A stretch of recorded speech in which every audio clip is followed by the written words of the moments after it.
ontzettend gek. In de allereerste nacht dan is het hier zo stil, dan kan ik niet eens in slaap komen van de stilte.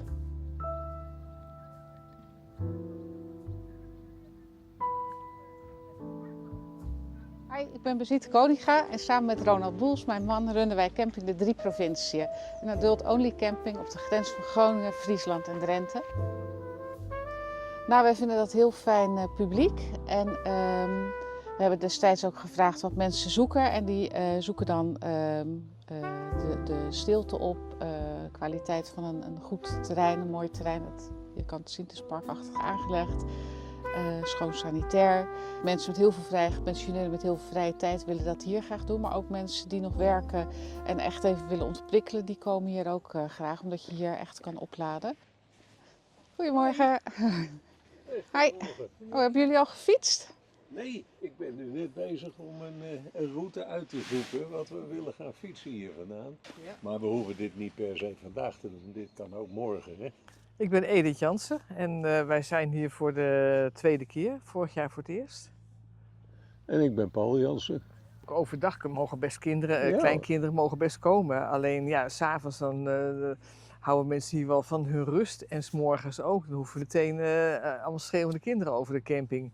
Het is wat ons betreft geen hele bewuste keuze geweest, maar het is wel een leuke bijkomstigheid van deze camping.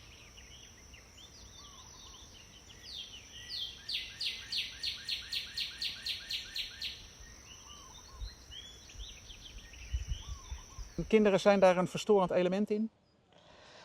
Ja, daar moet ik heel eerlijk in zijn. Ja. We hebben bewust gekozen om geen gezinscamping te zijn, omdat dat een hele andere dynamiek is. En dat is niet de dynamiek die onze gasten zoeken, want die willen de rust en de ruimte. Ik ben Bertie Buis van Tongeren. Ik kom uit Uitgeest en ik kom hier al ik denk al ongeveer voor de 20ste keer. Ik denk sinds 2006. Eigenlijk kom ik hier echt om heerlijk te genieten van die rust en van die stilte en de prachtige omgeving. Geen kinderen, en geen ballen in je koffie. En wij zijn Hans en Adinda uit Twisk, vlak bij Medemblik in Noord-Holland. Als hier nou veel kinderen zouden zijn, zou hier dan ook komen?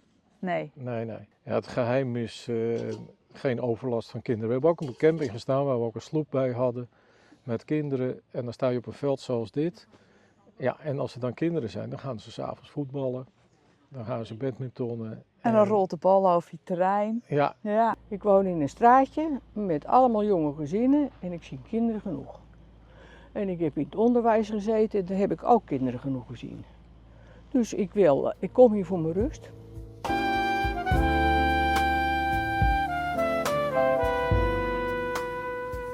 Ik denk dat er nu steeds meer komen om 2 redenen, of misschien 3 redenen.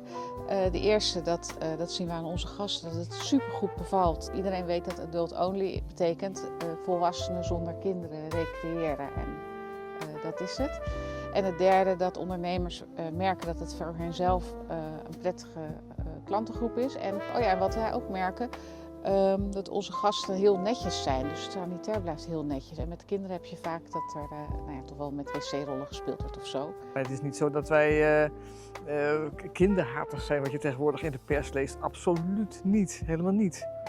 Maar goed, ja, de een gaat naar een naturistencamping en de ander naar een hondencamping. En wij gaan naar een camping waar lekker rust is. Dus dat is waar wij van genieten.